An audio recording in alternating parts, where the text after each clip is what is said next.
Assalamualaikum warahmatullahi wabarakatuh. Selamat siang Bapak Ibu Guru SDT Nur Ansor. Mohon maaf tidak ada bapak-bapaknya. Kami ucapkan terima kasih atas waktunya, sudah meluangkan waktu untuk bertahan di sini untuk mendengarkan aksi nyata implementasi budaya positif yang akan disampaikan oleh Ibu Hilmiah Hereni sebagai tugas beliau sebagai guru penggerak di modul 1. Baik Bapak Ibu, permohonan maaf juga disampaikan oleh kepala sekolah kita karena beliau berhalangan hadir menemani kita di sini. Beliau ada tugas yang tidak bisa ditinggalkan. Beliau ada di Malang selama 4 hari.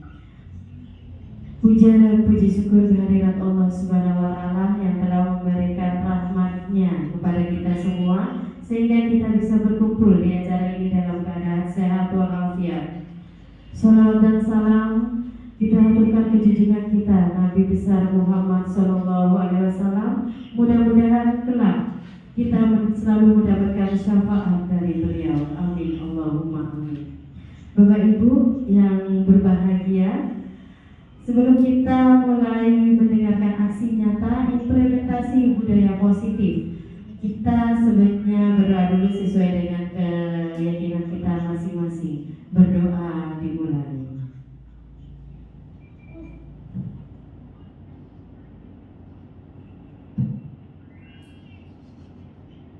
Bapak Ibu, terima kasih. Hari ini kita akan mendengarkan budaya positif apa yang akan disampaikan oleh Bu Hilmi kepada kita semua. Yang jelas budaya positif ini akan memberikan dampak positif bagi kita semua, bagi sekolah kita. Waktu dan tempat saya serahkan sepenuhnya kepada Bu Hilmi. Monggo Bu Hilmi. Terima kasih atas waktu dan kesempatannya. Terima kasih juga saya sampaikan kepada teman-teman fase A sudah hadir di sini untuk bisa saya membagikan sedikit mengimplementasikan tentang budaya positif. Baik, langsung saja kita saksikan apa itu budaya positif. Ya, budaya positif adalah nilai-nilai, keyakinan-keyakinan dan kebiasaan-kebiasaan di sekolah yang berpihak pada murid. Kenapa berpihak pada murid? Mari kita lihat, kita ingat-ingat lagi tentang filosofi pendidikan yang disampaikan oleh Ki Hajar Dewantara sebagai bapak pendidikan kita. Yang pertama, pendidikan adalah menuntun segala kodrat yang ada pada anak agar mereka dapat mencapai keselamatan dan kebahagiaan yang setinggi-tingginya baik sebagai manusia maupun sebagai anggota masyarakat. Perlu saya tebalkan di sini adalah agar anak-anak mencapai keselamatan dan kebahagiaan. Dalam proses menuntun, pendidik sebagai pamong dalam memberikan tuntunan dan arahan agar anak tidak kehilangan arah dan membahayakan dirinya. Pendidik memberikan tuntunan agar anak dapat menemukan kemerdekaannya dalam belajar. Kemudian filosofi yang kedua yang saya kutip adalah pendidikan dan pengajaran merupakan usaha persiapan dan persediaan untuk kepentingan hidup manusia, baik hidup bermasyarakat maupun hidup berbudaya dalam arti yang seluas-luasnya. Di sini peran pendidikan adalah merupakan tempat persemaian benih kebudayaan tempat persemaian benih-benih kebudayaan dalam masyarakat. Pendidikan menjadi ruang berlatih dan bertumbuhnya nilai-nilai kemanusiaan yang dapat diwariskan. Ki Hajar Dewantara berkeyakinan bahwa untuk menciptakan manusia Indonesia yang beradab, pendidikan adalah kunci utamanya. Pendidikan adalah tempatnya, tempat tumbuhnya nilai-nilai. Ibaratkan kita menanam ya. Jadi di pendidikan ini tempat untuk menyemaikan benih-benih itu. Dengan menerapkan budaya positif di sekolah, maka akan mempermudah tercapainya tujuan pendidikan yang berpihak pada murid dan menuntut murid sesuai kodrat alam dan kodrat zaman sesuai dengan filosofi Ki Hajar Dewantara. Lalu apa saja yang ada dalam budaya positif ini? Jadi konsep inti budaya positif ada 6. Yang pertama, disiplin positif dan nilai kebajikan universal, teori motivasi, hukuman dan penghargaan, keyakinan kelas, kebutuhan dasar manusia, posisi kontrol dan segitiga restitusi. Jadi ini adalah konsep inti dari budaya positif di sekolah. Kemudian apa itu disiplin positif? Nah, kita masuk yang pertama. Kenapa kok disiplin positif? Kenapa bukan disiplin saja? Mari kita ingat lagi bahwa disiplin itu artinya belajar. Disiplin mengacu pada disiplin diri yang memiliki tanggung jawab terhadap apa yang dilakukan berdasarkan nilai-nilainya. Tapi kalau disiplin positif, apa bedanya? Nah, ini disiplin positif merupakan salah satu cara penerapan disiplin yang bertujuan untuk menumbuhkan kesadaran serta memberdayakan peserta didik tanpa imbalan, tanpa penghargaan, reward, dan ancaman atau hukuman. Jadi disiplin positif ini muncul keluar dari dalam dirinya sendiri. Sebagai pendidik, tujuan kita adalah untuk menciptakan peserta didik yang memiliki disiplin diri sehingga mereka akan berperilaku mengacu pada nilai-nilai kebajikan universal. Seperti apa nilai-nilai kebajikan universal? Nilai-nilai kebajikan universal adalah payung besar dari sikap dan perilaku kita. Atau nilai-nilai ini merupakan fondasi kita berperilaku. Nilai-nilai kebajikan adalah sifat positif manusia yang merupakan tujuan mulia yang ingin dicapai setiap individu. Nah, ini adalah contoh nilai-nilai kebajikan universal. Beberapa institusi organisasi pendidikan sudah memiliki nilai-nilai kebajikan yang diyakini dan disepakati bersama. Nah, ini adalah salah satunya nilai-nilai yang ingin dicapai oleh setiap anak Indonesia yang kita kenal dengan profil pelajar Pancasila. Ini sudah kita kenal ya dengan nilai-nilai kebajikan ini.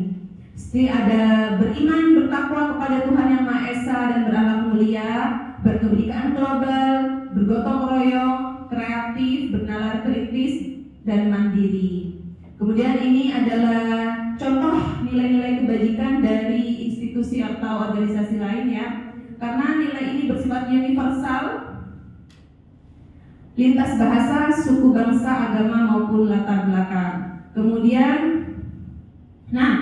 untuk memiliki nilai-nilai itu tentunya ada motivasi. Coba kita tanyakan lagi pada diri kita, apa motivasi saya ketika hadir tepat waktu di kelas? Coba kita merenung sejenak. Ketika kita hadir tepat waktu di kelas, apa motivasi kita? Mungkin karena tidak ingin ditegur kepala sekolah, atau mungkin karena ingin mendapat pujian atau penghargaan, atau mungkin karena kita ingin menjadi orang yang menghargai waktu, menghargai diri kita sendiri, sehingga kita menjadi teladan untuk murid-murid kita. Coba kita renungkan yang mana motivasinya. Yang terakhir insya Allah.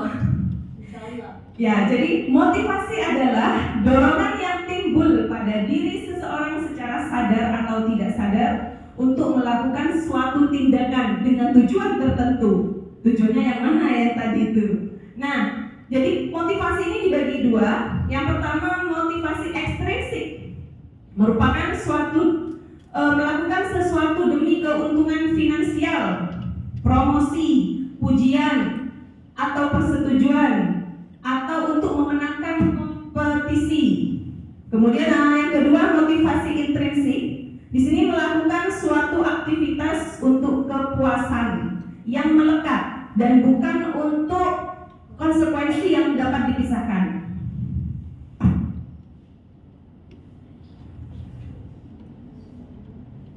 Jadi untuk menghindari ketidaknyamanan atau hukuman itu masuk di motivasi eksternal ya.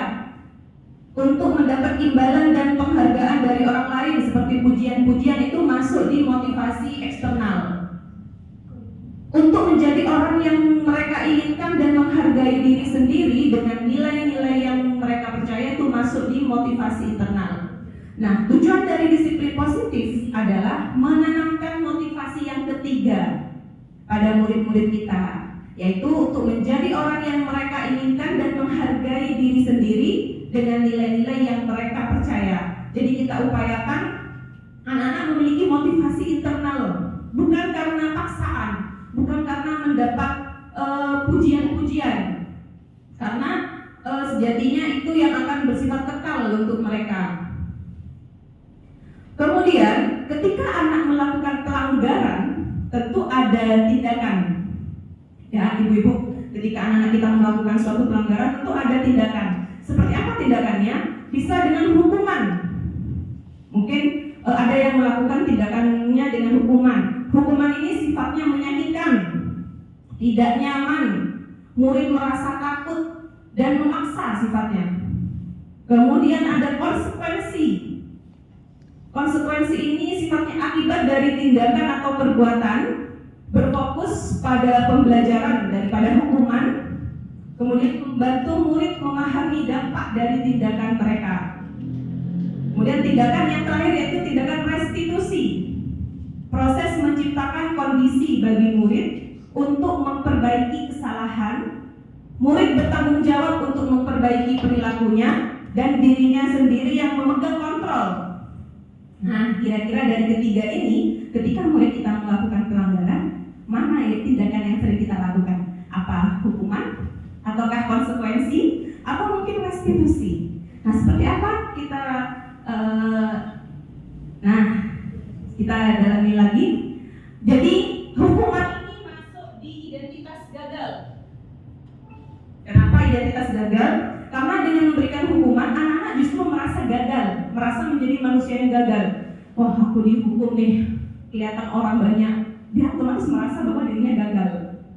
Sedangkan identitas sukses itu dengan tindakan konsekuensi dan restitusi. Ciri-cirinya hukuman itu sesuatu yang menyakitkan. Ini perbedaannya ya. Konsekuensi itu sesuatu harus terjadi. Misalnya ketika anak menumpahkan air, apa konsekuensinya? Apakah dia akan diberi hukuman keliling lapangan? Ataukah dia konsekuensinya, ayo ini apa? Harus dibersihkan. Atau kita restitusi merupakan pilihan. Kalau ada air tumpah, apa yang kakak akan lakukan? Apakah akan dibiarkan? Atau bagaimana untuk menyelesaikan? Jadi anak diberi pilihan sendiri. Oh ya, aku harus ini, gitu. Nah, ini perbedaan-perbedaannya ya. Kemudian, nah sekarang ini, bila seorang guru orang tua melakukan tindakan yang dinyatakan di kolom sisi kiri, apakah tindakan itu merupakan hukuman atau konsekuensi? Coba kita satu soal dulu ya. Ketika mencatat tindakan guru, mencatat 100 kali di dalam buku kalimat saya tidak akan terlambat lagi karena terlambat datang ke sekolah, hukuman atau konsekuensi? Hukuman. Lari mengelilingi lapangan basket 2 kali karena terlambat hadir di sekolah, hukuman. Membersihkan coretan yang dibuatnya di meja, konsekuensi. Kemudian murid diminta untuk push up 15 kali, hukuman. Karena dia tidak pakai masker, hukuman. Kemudian menggantikan kertas tugas teman yang sudah dicoret-coret, konsekuensi. Berjemur di lapangan basket jam 12 siang karena ngobrol dengan temannya di kelas, hukuman. Kemudian murid diminta bertelanjang kaki sepanjang hari karena tidak menggunakan sepatu warna hitam, hukuman. Berdiri di depan kelas sambil mengangkat satu kaki, hukuman. Membersihkan tumpahan air di meja tulis karena tersenggol saat belajar, konsekuensi. Kehilangan 10 menit jam istirahat untuk mengerjakan tugas karena terlambat datang dan tertinggal pelajaran,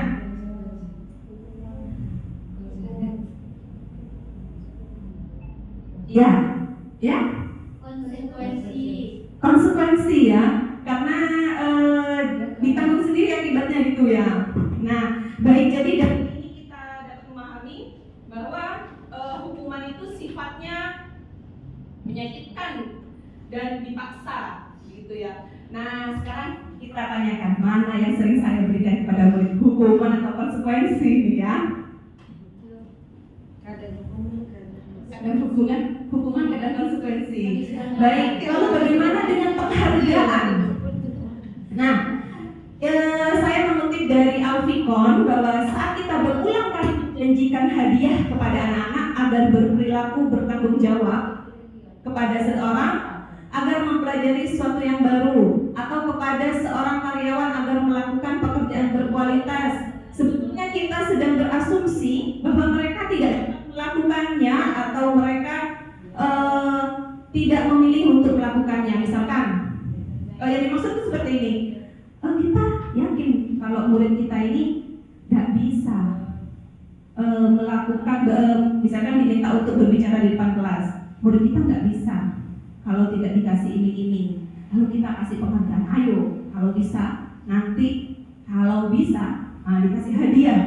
Nah, seperti kita yakin bahwa itu muridnya tidak bisa sebetulnya, hanya karena ada penghargaan maka dia akhirnya melakukan gitu. Jadi menurut Alfikon mengemukakan baik penghargaan maupun hukuman ada cara mengontrol perilaku seseorang yang menghancurkan potensi untuk pembelajaran yang sesungguhnya. Secara ideal, tindakan belajar itu sendiri adalah penghargaan yang sesungguhnya. Nah, ini penghargaan itu miskonsepsi ya. Jadi pengaruh jangka panjang dan jangka pendeknya. Ini ya, saya bacakan sedikit saja. Jadi dengan penghargaan efektif jika menginginkan seseorang melakukan sesuatu dalam jangka pendek, tidak untuk jangka panjang. Seperti tadi, anak-anak akan mau ketika dia dikasih hadiah. Ketika dikasih hadiah besok-besok belum tentu lagi akan melakukan hal itu. Kemudian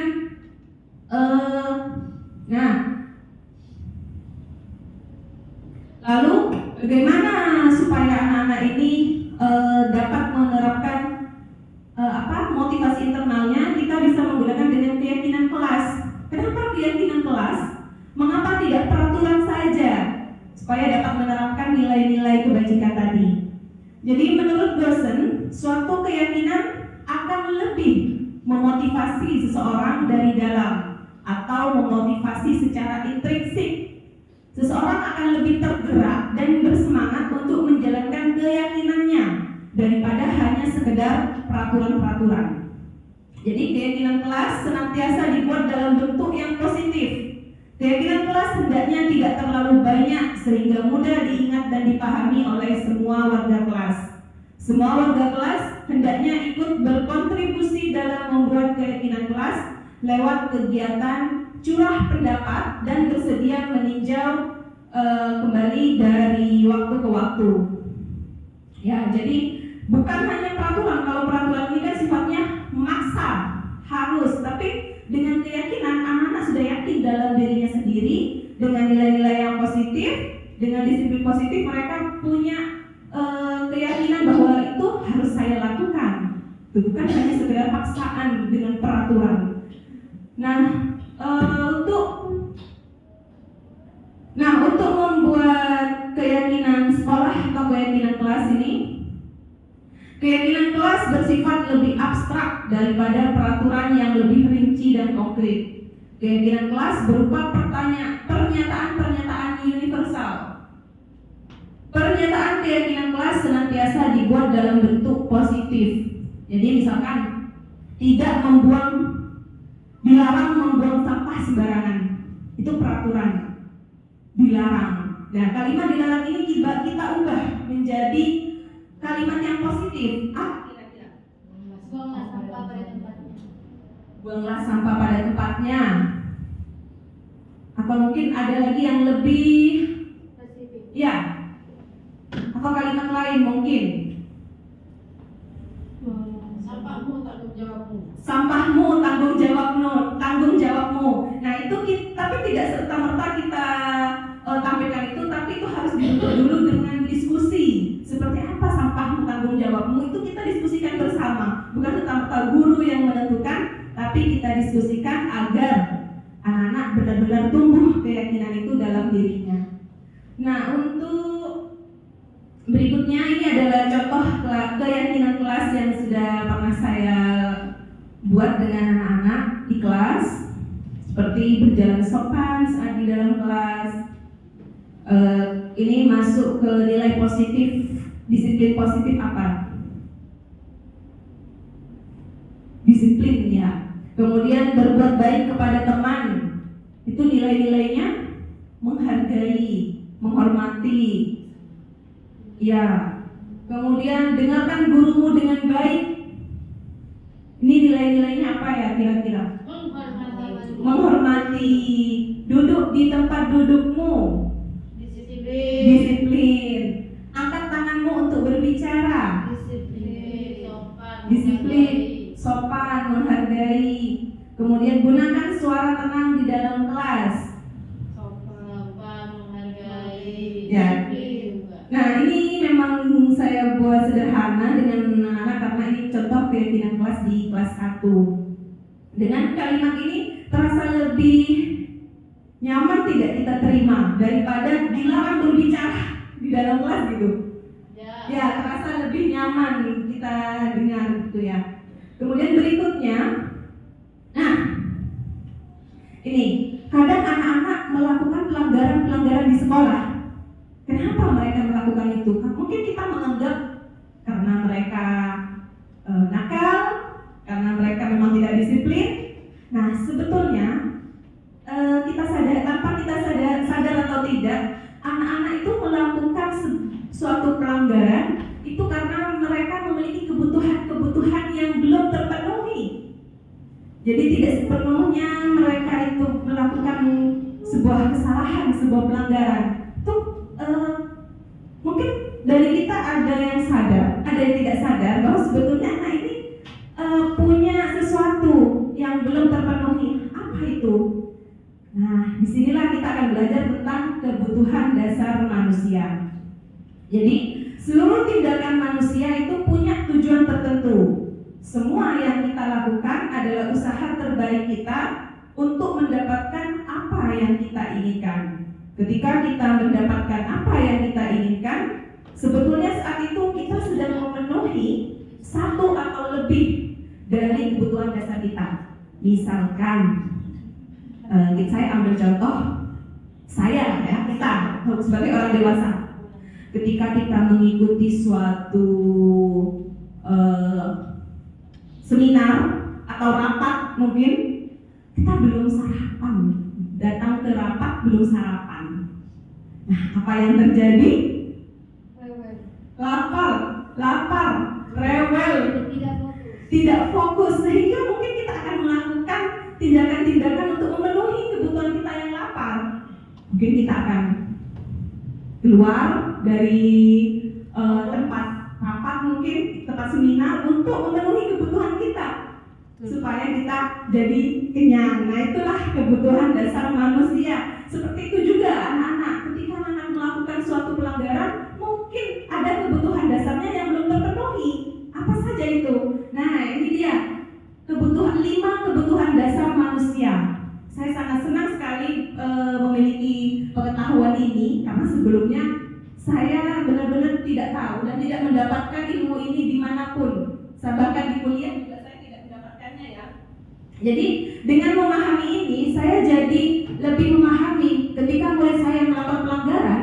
Saya cari dulu kira-kira ini kebutuhan dasarnya apa yang belum terpenuhi.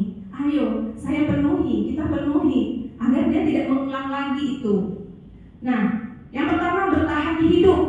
Kemudian ada penguasaan, kasih sayang dan rasa diterima, kebebasan dan kesenangan.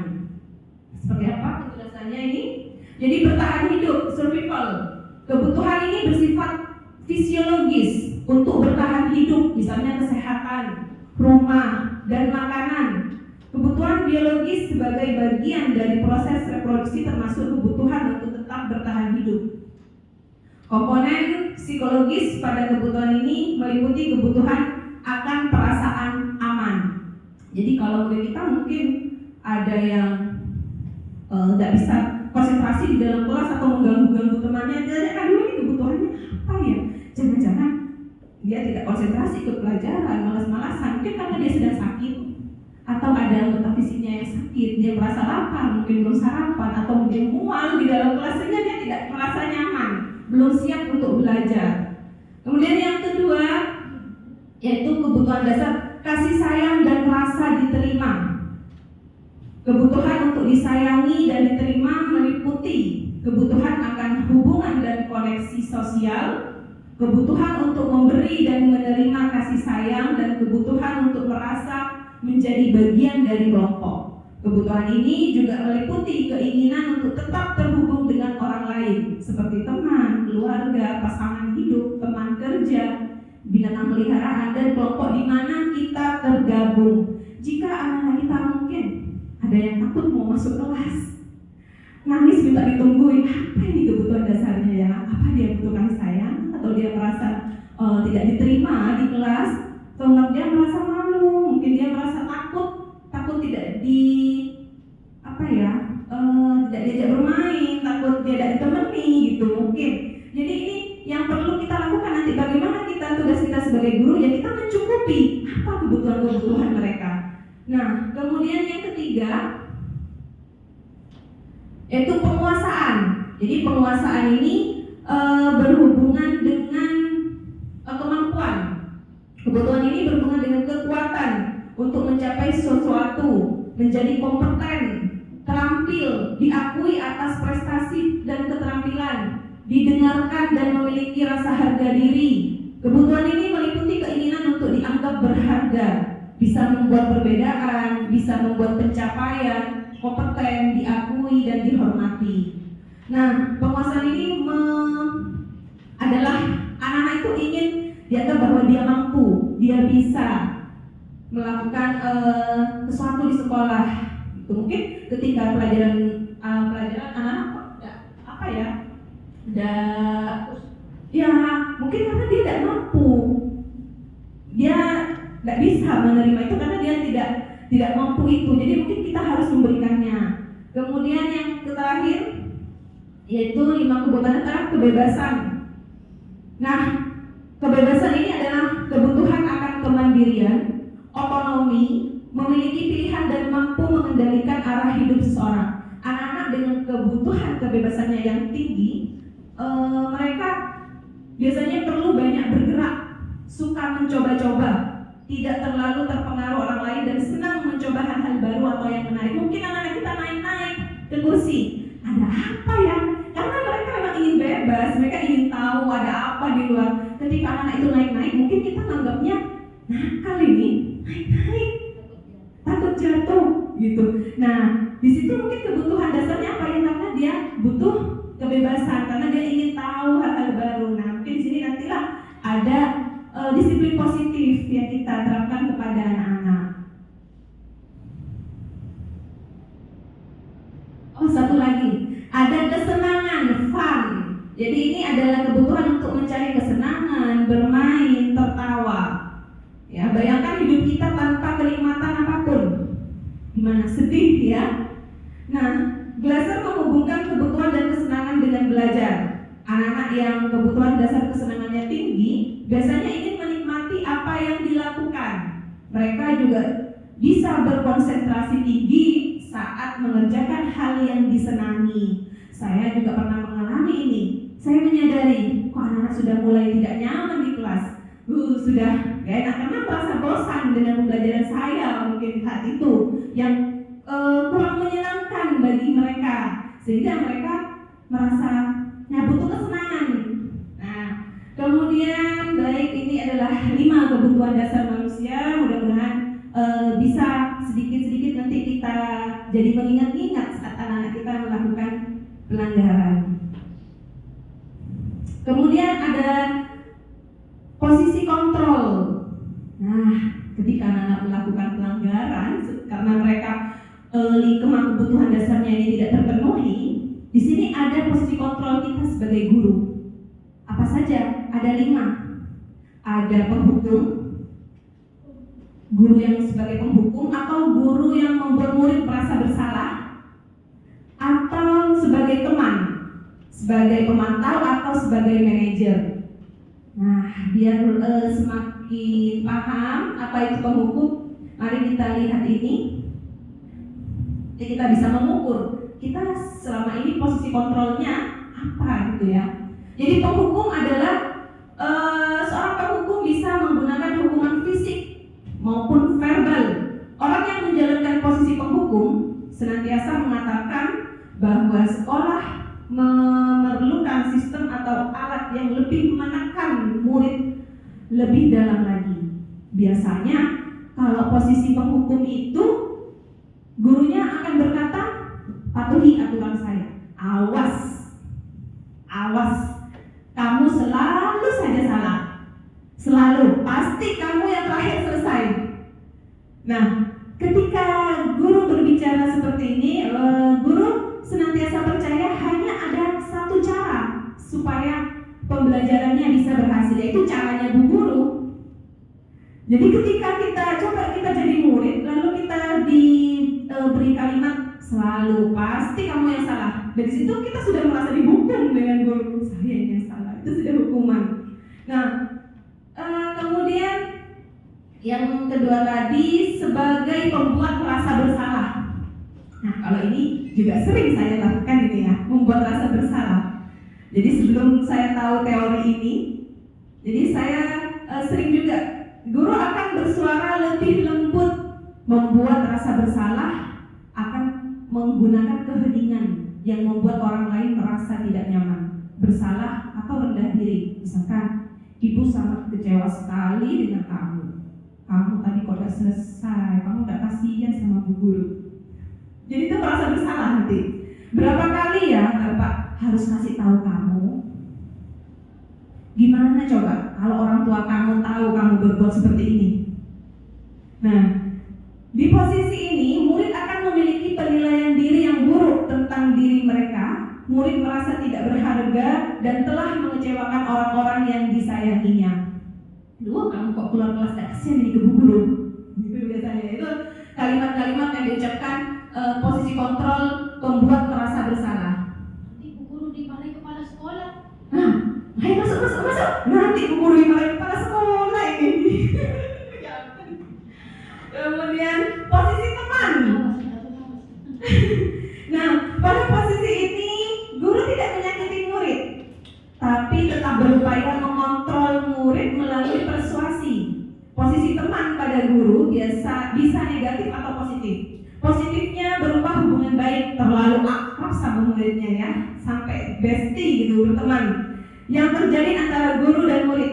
Hal negatifnya adalah bila suatu saat guru tersebut tidak membantu, maka murid akan kecewa dan berkata, saya pikir Bu Guru teman saya, selalu bantu saya.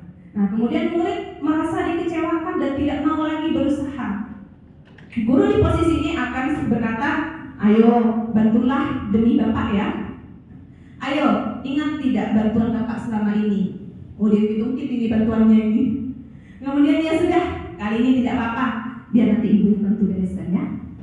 Kita kan teman gitu, kadang muridnya bantu guru, gurunya bantu murid, kan kita teman, tidak apa-apa dah, tidak usah dibersihkan, biar nanti ibu guru yang bantu bersihkan gitu. Jadi akibat yang mungkin timbul adalah murid hanya akan bertindak untuk guru tertentu, guru yang dianggap teman. Namun ketika tidak ada guru tersebut, jadi tidak akan melakukannya lagi. Jadi hanya tergantung perlakuan yang dia lakukan hanya untuk guru itu, tidak untuk guru yang lain. Murid ini akan tergantung terus pada guru itu. Nah, kemudian posisi kontrol berikutnya adalah pemantau. Nah, memantau itu berarti mengawasi. Pada saat kita mengawasi, kita bertanggung jawab atas perilaku orang-orang yang kita awasi. Posisi pemantau berdasarkan pada peraturan-peraturan dan konsekuensi. Biasanya pertanyaan yang diajukan seorang guru dengan posisi kontrol pemantau. Ingat, peraturannya apa? Ada anak naik-naik, peraturannya apa? Gitu ya. Kemudian apa yang sudah kamu lakukan? sanksi atau konsekuensinya apa? Ingat? Ya mungkin itu ketika keluar kelas.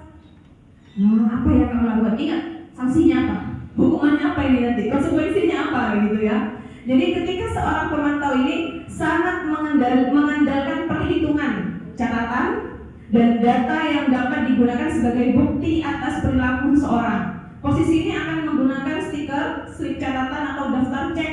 Wah, kamu ini catatannya sudah banyak, sudah berapa kali telat, sudah berapa kali. Nah, itu biasanya pemantau.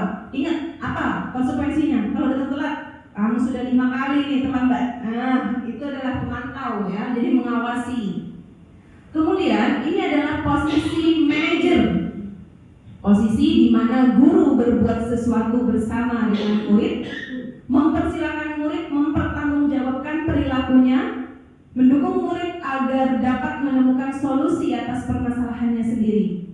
Di manajer, murid diajak untuk menganalisis kebutuhan dirinya maupun kebutuhan orang lain.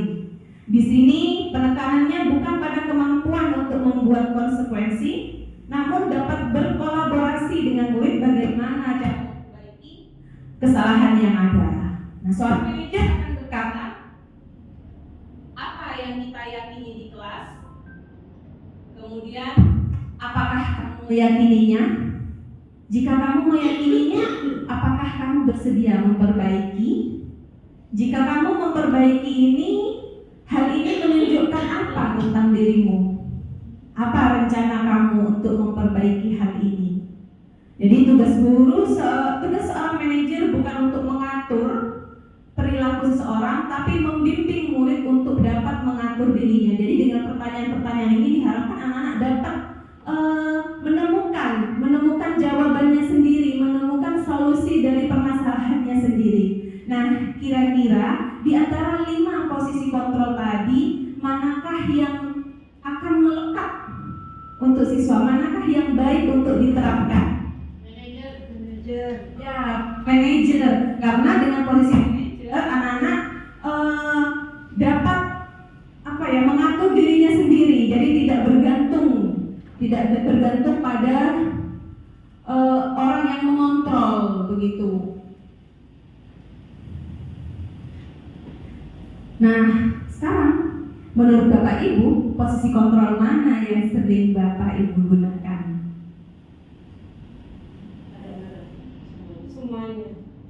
Tradisional ya. Sebagai penghukum. Nah, tapi tentu kita merasakan sendiri akibatnya ya, merasakan sendiri hasilnya. Kita kalau kasih hukuman, besoknya bisa berulang lagi, cuma dihukum kayak gitu. Nah, gitu kadang-kadang. Kemudian, ini ada contoh kasus penghukum dengan nada suara tinggi, matanya melotot dan jari menunjuk-nunjuk untuk menghardik. Terlambat lagi, gitu. Kapan kamu bisa waktu? Itu posisi penghukum. Hasilnya kemungkinan murid marah dan mendendam, sehingga bisa jadi sesudah ia kembali duduk, muridnya kesal, marah, atau mungkin dia melampiaskan dengan mencoret-coret, malah melakukan hal-hal pelanggaran yang lain. Bisa jadi dia saking dia kesalnya, mungkin untuk yang anak-anak yang sudah usianya lebih dewasa ya, di kelas jenjang yang lebih tinggi, mungkin dia sampai dendam ini, mobilnya gurunya digores karena dia dihukum. Kemudian untuk membuat merasa bersalah, biasanya nadanya memelas, halus, sedih gurunya, membuat muridnya merasa bersalah.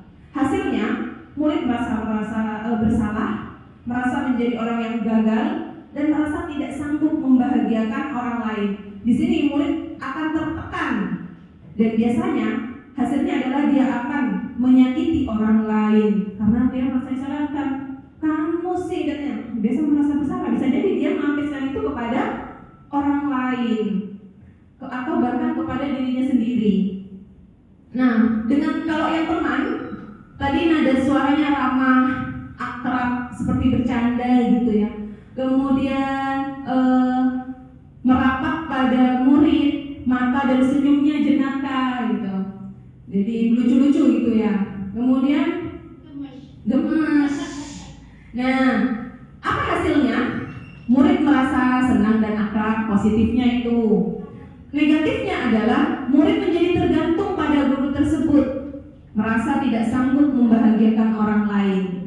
Hasilnya hanya akan berbuat sesuatu bila yang menyuruh guru tersebut. Belum tentu berlaku yang sama dengan guru atau orang lain yang dia tidak anggap teman.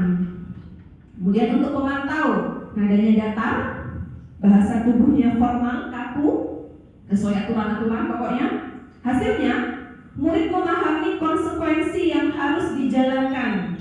Guru tidak menunjukkan sesuatu emosi yang berlebihan. Guru tetap harus memantau murid pada saat mengerjakan tugas di jam istirahat gitu ya. Misalkan contoh ini, karena tidak bisa ditinggal sendiri. Jadi harus selalu dipantau sama guru. Kalau tidak dipantau, nanti bisa-bisa dia melanggar lagi. Kemudian untuk di posisi manajer, nah, nada suaranya tulus, bahasa tubuhnya tidak kaku dan mendekat ke murid. Ya, pada fokus ini bukan untuk membahagiakan guru atau orang tua. Murid sudah mengetahui adanya suatu masalah dan sesuatu yang terjadi. Bila guru mengambil posisi pemantau, guru akan melihat apa konsekuensi dari peraturannya. Namun pada posisi manajer, guru akan mengembalikan tanggung jawab pada murid untuk mencari jalan keluar permasalahannya, tentu dengan bimbingan guru. Mungkin dengan pertanyaan-pertanyaan yang konstruktif, misalkan, nah apa ya kak ya solusinya ya? Kamu mau kira-kira kamu perlu nggak untuk memperbaiki? Itu jadi diarahkan, dibimbing supaya murid dapat memanajer dirinya. Nah kemudian baik. Nah, dengan cara apa kita akan melakukan 5 posisi kontrol tadi? Kira-kira setelah kita lihat hasilnya, yang paling tepat yang mana? Manajer. Nah, lalu bagaimana untuk melakukan posisi kontrol manajer ketika murid mendapatkan suatu pelanggaran? Nah, kita melakukannya dengan restitusi. Apa itu restitusi? Jadi restitusi ini adalah proses menciptakan kondisi bagi murid untuk memperbaiki kesalahan mereka, sehingga mereka bisa kembali pada kelompok mereka dengan karakter yang lebih kuat.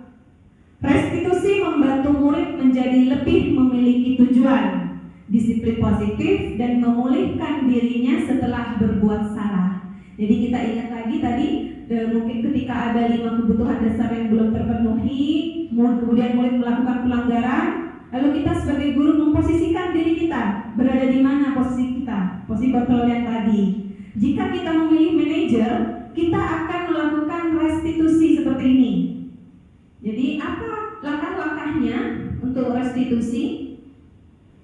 Nah, ini adalah langkah-langkah yang kita kenal dengan segitiga restitusi. Segitiga restitusi adalah sebuah tahapan untuk memudahkan para guru dan orang tua dalam melakukan proses untuk menyiapkan anaknya untuk melakukan restitusi. Jadi yang pertama dengan menstabilkan identitas.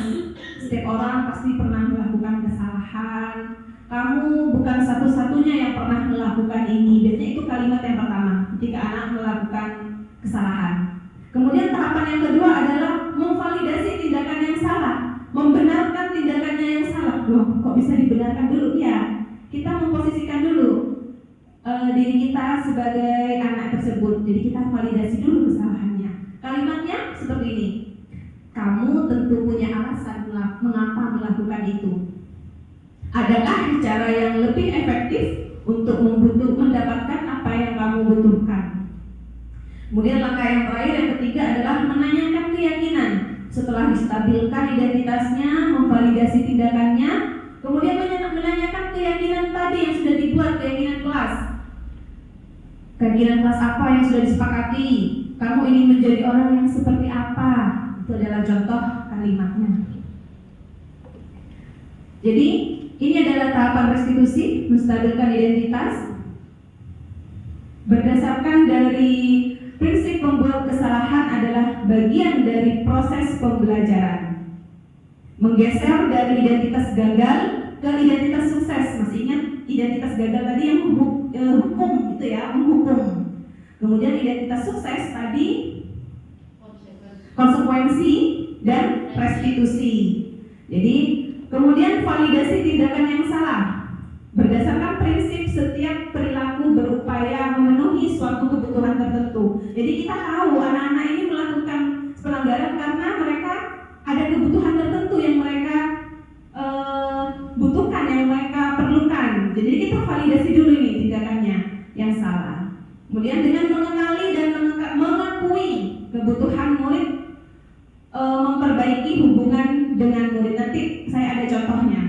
Kemudian untuk menanya yang ketiga terakhir adalah menanyakan keyakinan murid. Murid akan diberi pertanyaan-pertanyaan bermakna yang memunculkan motivasi secara intrinsik. Motivasi intrinsik tadi apa? Motivasi dari dalam diri. Kemudian mampu mengaitkan keyakinan dengan tindakan yang salah. Nah, kita tunjukkan lagi ini keyakinan-keyakinan kelas. Ingat dulu yang pernah didiskusikan di kelas. Apa keyakinan kelas? Nah, kita hubungkan lagi, mengaitkan lagi tindakannya yang salah dengan keyakinannya. Nah, disinilah nanti anak-anak akan menemukan solusinya, akan menemukan perbaikan-perbaikan untuk dirinya sendiri.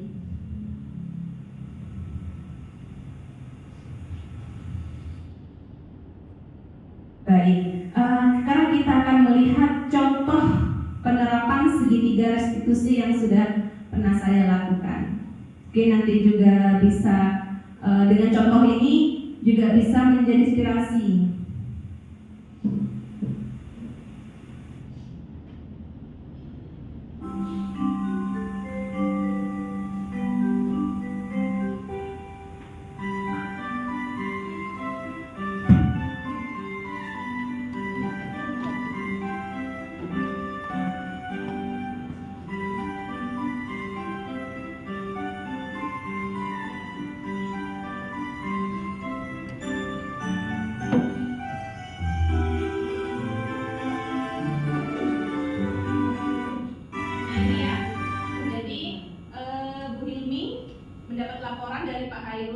Bahwa Zafi bertengkar dengan Hafiz di sini. Zafi terlihat memukul kepala Hafiz. Bisa biasa masuk Hafiz.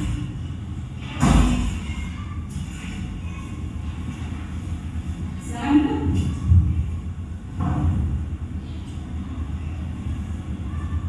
Selamat Zafi. Ini mau ada sesuatu. Ibu dengar dari Pak Hayu, katanya Zafi bertengkar dengan Hafiz. Benar? Zafi bertengkar bagaimana dengan Hafiz? Iya, dia pakai Hafiz. Dipukul. Bagaimana yang dipukul? Kepala Zafi. Zafi pukul kepala Hafiz. Baik. Di sini ibu tidak mencari siapa yang salah, tapi ibu mencari solusi dari permasalahan ini. Ya? Ibu tahu Zafi melakukan itu pasti punya alasan. Ibu ingin tahu apa alasan Zafi melakukan itu. Zafi dicicil sama Narifa, jadi Zafi merasa malu. Ibu paham sekali perasaan Zafi. Mungkin kalau ibu di posisi Zafi, ibu juga akan merasa malu ya dicicil sama si Hafiz ini. Nah, Zafi ingin menjadi orang yang seperti apa? Zafi ingin jadi orang yang lebih sabar. Zafi ingat dengan keyakinan kelas. Apa keyakinan kelas kita? Menghargai teman, lalu apa lagi? Bersikap baik pada teman. Baik sekali. Nah, tadi Zafi kan ingin lebih sabar lagi, lalu Zafi juga sudah ingat keyakinan kelas kita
Zulfa sedang menangis di pojokan. Ibu tanya kenapa Zulfa menangis. Katanya pernah diolok-olok sama Danis. Apa itu benar? Benar, Bu. Benar, diolok-olok bagaimana Danis? Kedua, dirinya lebih kecil daripada dirinya. Kalau kamu bilang seperti itu. Danis, berbuat salah itu tidak ada manusia yang sempurna. Tapi ibu Danis melakukan itu pasti punya alasan ya. Ibu ingin tahu apa alasan Danis? Karena dari tidak seperti yang Bu. Tidak sebenarnya. Dari sampai bilang bahwa dirinya lupa dan Jadi ingat dia lupa kita.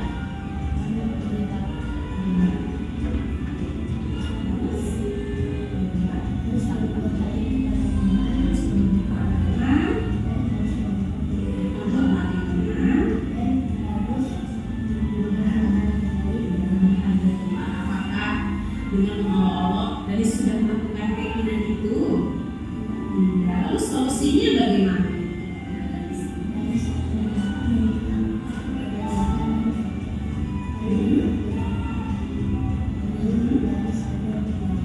Oh, dari tidak sengaja. Ya, dari akan minta maaf kepada Zulfa.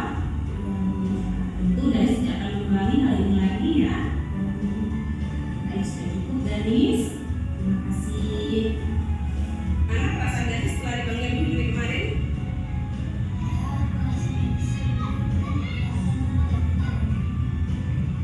Oke, terima kasih Danis.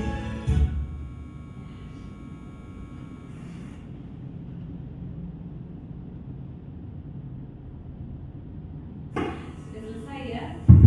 Nah itu tadi contoh penerapan Segitiga restitusi yang sudah saya terapkan kepada murid saya. Nah, bagaimana dengan Bapak Ibu dapat kita simpulkan bahwa untuk menanamkan budaya positif di sekolah kita akan melakukan disiplin positif. Nah, untuk mendapatkan disiplin positif ini kita juga memiliki nilai-nilai dan keyakinan dan membuat keyakinan kelas. Kemudian kita memahami 5 kebutuhan dasar murid ketika melakukan pelanggaran.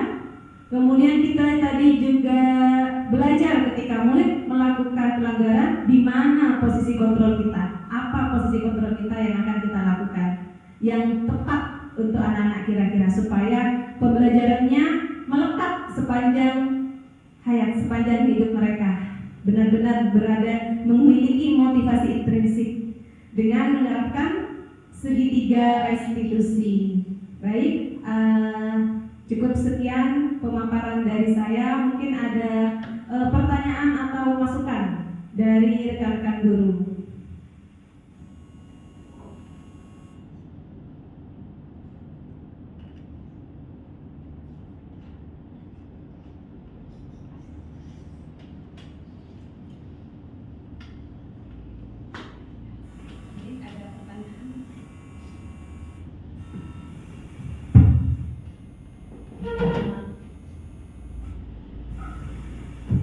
Terima kasih waktunya.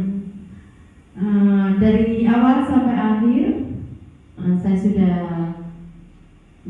sangat paham apa yang dimaksud dengan budaya positif. Ya, yang saya tanyakan satu hal, apakah restitusi yang kita lakukan itu bisa berulang? Misalnya begini, saya punya murid itu bisa dikatakan dia seringkali melakukan kesalahan yang sama berulang-ulang.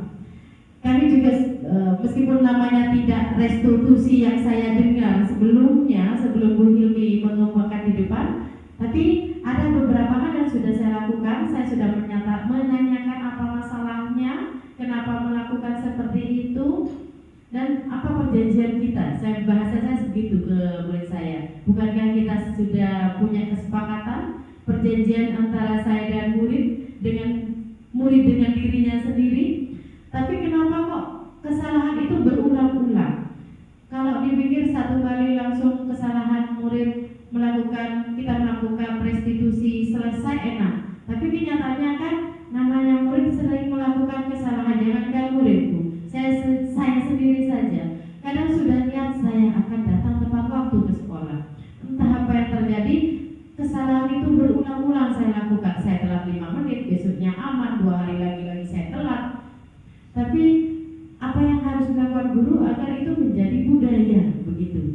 Itu yang kami tanyakan. Terima kasih. Terima kasih kepada Bu Vera untuk pertanyaannya. Yang pertama tadi untuk segitiga restitusi ini boleh dilakukan berulang-ulang karena tentu sebagai manusia kita menyadari bahwa sering berbuat salah, kadang dianggap salah, padahal kita punya alasan. Mungkin alasan yang pertama melakukan kesalahan karena datang terlambat gitu misalkan ya. Tapi yang pertama mungkin karena bangun kesiangan atau mungkin karena yang mau antar nih telat. Kemudian ketika sudah dilakukan restitusi kok diulang lagi di berikutnya, minggu depan datang telat lagi nih. Mungkin anak ini punya masalah yang berbeda ketika dia datang terlambat, mungkin karena mengalami kendala di jalan atau mungkin kita alasan-alasan lain yang kita tidak tahu. Jadi restitusi ini boleh diulang-ulang lagi karena sejatinya anak sama dengan kita, anak tumbuh dewasa, anak-anak masih berproses. Jadi mungkin kekuatan yang pertama masih belum kuat melekat pada anak-anak, kita ulang lagi, restitusi lagi. Coba dengan yang kedua, yang ketiga, yang keempat, mungkin itu sedikit-sedikit akan semakin menguatkan anak-anak. Tapi sebaiknya kita menghindari hukuman malah, karena kalau hukuman itu menurut saya memang tidak efisien, tidak melekat untuk anak-anak. Kalau hukuman sudah tentu nanti akan diulang lagi nih pasti, dan dia akan melakukannya terpaksa. Tapi kalau dengan restitusi, paling tidak ada sedikit yang anak-anak itu sadari di hati kecilnya. Oh iya, saya sudah melanggar seperti ini, tapi saya punya alasan tertentu melakukan itu. Jadi segitiga restitusi ini bisa dilakukan berulang-ulang karena anak masih berproses, masih belajar, sama seperti kita yang sudah dewasa pun masih terus berproses, masih terus belajar, begitu. Ya, terima kasih sekali lagi Bu Vera. Mungkin ada pertanyaan lagi?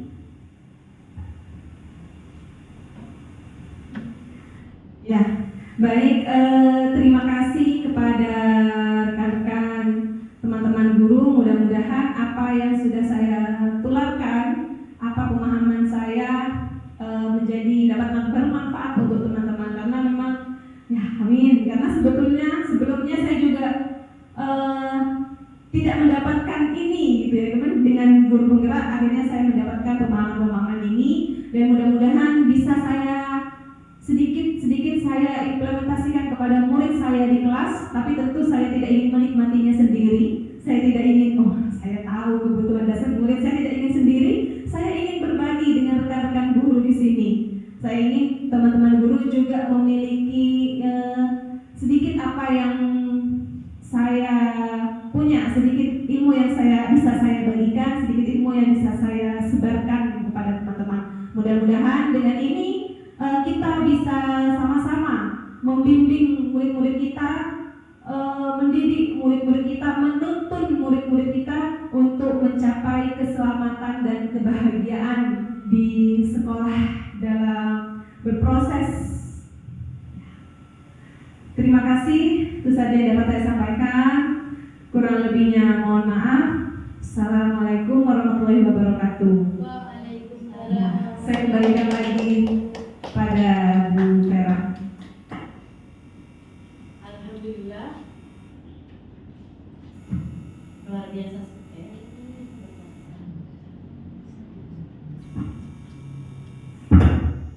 Alhamdulillah kita sudah mendengarkan implementasinya luar biasa. Dari awal sampai akhir saya terpukau, dalam artian baru saya tahu 5 posisi kontrol, budaya positif, terus segitiga restitusi. Ada banyak hal yang belum saya ketahui selama ini. Alhamdulillah dengan pemaparan Bu Hilmi sedikit banyak sudah membukakan pemikiran saya bahwa selama ini banyak kesalahan saya sebagai guru. Terutama seringkali saya bertindak sebagai penghukum. Saya sering menakut-nakuti, awas. Mungkin tanpa saya sadari, mereka akan membekas di hatinya. apa yang saya lakukan. Alhamdulillah, terima kasih Bu Hilmi sudah menularkan sedikit banyak tentang budaya positif. Mudah-mudahan budaya positif yang sudah kita lakukan tanpa kita sadari namanya itu ada di segitiga restitusi yang tadi, ada validasi dan segala macam. Terus kita dapat lakukan terus menerus, continue, akhirnya menjadi kebudayaan kita, menjadi budaya Nur Ansor yang sekolah ramah anak. Jadi bebas bullying, anak-anak senang berada di sekolah, nyaman, tenang. Yang jelas kalau kita bahagia, kita bisa menularkan kebahagiaan kita kepada anak-anak. Terima kasih Bapak Ibu. Kita akhiri kegiatan hari ini dengan pembacaan nomor kitab Al-Fatihah.